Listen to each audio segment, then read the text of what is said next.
হারিয়ে যায় কত কিছু, হারিয়ে যায় সময়, হারায় ছেলেবেলা, হারায় মা বাবার খুচরো বকুনি খাবার দিনগুলো। এক সময় ভাবি, কেন এত বড় হলাম? বেশ তো ছিলাম ছোট হয়ে, কি নতুন লাভই বা হলো বড় হবার পর? হয়তো প্রকৃতির নিয়মেই আমরা বড় হই, হয়তো স্মৃতির স্থির জলে টুক করে কোনো ঢিল ছুঁড়ে দেয় এই প্রকৃতি। কলম হাতে বসি তাদের অক্ষর বন্দি করতে। আমার মাঝে মাঝে খুব আক্ষেপ হয় যে আমি কোনোদিন ঘুড়ি ওড়াইনি, ওড়াতে পারি না যে। অথচ ঘুড়ি ওড়ানো দেখতে আমার কি দারুণ লাগে। খালি গায়ে ছোট্ট ছেলেগুলো সবুজ মাঠে দৌড়াতে দৌড়াতে চলমান ব্যস্ত শহরের শান্ত আকাশে ঘুড়ি উড়িয়ে চলে ক্লান্তিহীন আনন্দে। দেখলেই মন কেমন হয়। ঘুড়ি ওড়ায়নি, কিন্তু অন্য অনেক খেলা খেলেছি ছোটবেলায়। সব থেকে বেশি যেটা মনে পড়ে সেটা হলো বাড়ির বড় উঠোনে 3টে পাটকাঠির উইকেট পুঁতে দিনমান সেই ক্রিকেট খেলার হুল্লোড়। এখানে লাগলে 4, ওই বেড়াটা পেরিয়ে গেলে 6, আর যদি 5-এর টপকে ওই বাড়িতে চলে যায় তাহলে কিন্তু আউট। কিন্তু মুশকিল হলো, বল যে ওই বাড়িতে পাঠাবে আনতে কিন্তু তাকেই হবে।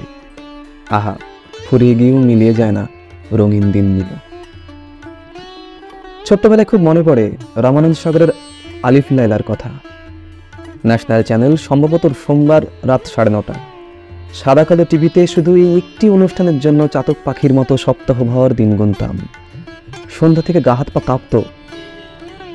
আসলে ওই রকম উত্তেজনায় ভরা অনুষ্ঠান সহজেই আকর্ষণ করতো তখনকার শিশু মন।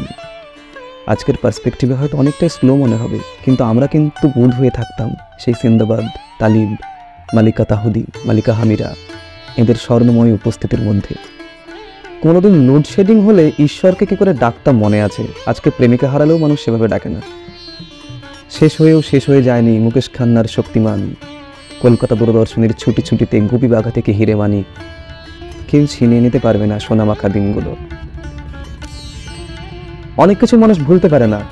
আমাদের সমাজ যতই আধুনিকতা আর মেকি চকচকানিতে পূর্ণ হয়ে যাক না কেন, কি এক অজানা কারণে রবিবারের বিকেল নামের বস্তুটা আজও আমাদের কাছে একটা মুক্তি।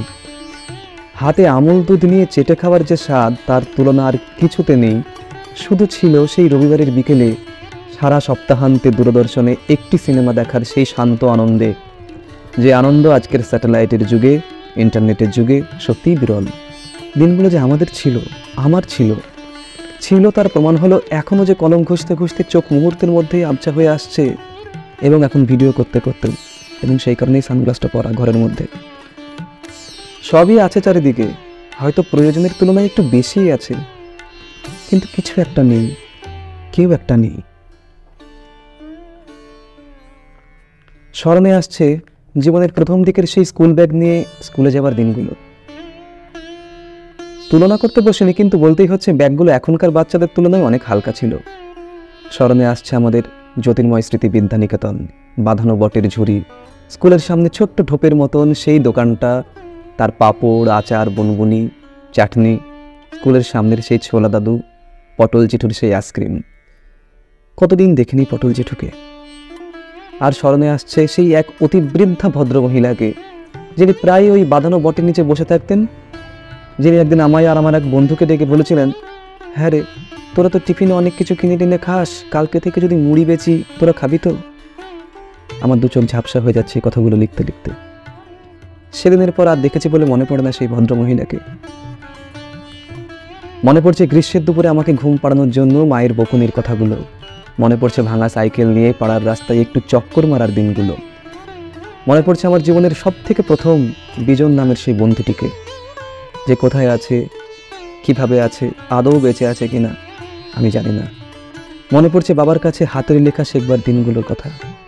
মনে পড়ছে ফিলিপসের সেই ছোট্ট টেপ রেকর্ডারটার কথা, আমার পরম যত্নের সেই চৌকো ছোট্ট ক্যাসেটগুলো, দু একটি ছাড়া, যাদের প্রত্যেকেরই অস্তিত্ব এখন শুধুই আমার স্মৃতিতে।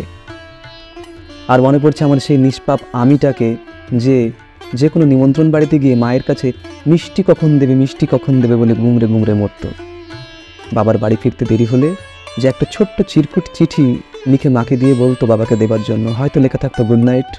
মনে পড়ে না, পাপী হয়ে গেছি, সবাই পাপী হয়ে গেছে, সমস্তটাই বিষিয়ে গেছে। চারিদিকে শুধুই অস্থিরতা, দেখে শুনি গাগুলোই শুধু। সাম্প্রতিকতম একটা অভিজ্ঞতা, বাবা 3 বছরের ছেলেকে বলছে, এবার দুষ্টুমি করলে ঠ্যাঙাবো। ছেলে উত্তর দিচ্ছে, তুমি বেশি বকো না, কেলাবো।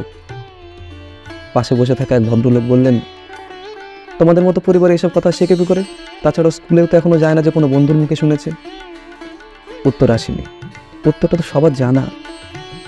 যে পরিবারে দিন রাত এমন কিছু সিনেমা চলছে, ইন্টারনেটে এমন কিছু জিনিসপত্র চলছে যাতে গান বাজছে এবং নায়ক সেই গান গাইছে যে তাদের দিকে প্রেমিকারা কম, বড় বড় দিদিরাই উঁকি দিয়ে যায় বেশি।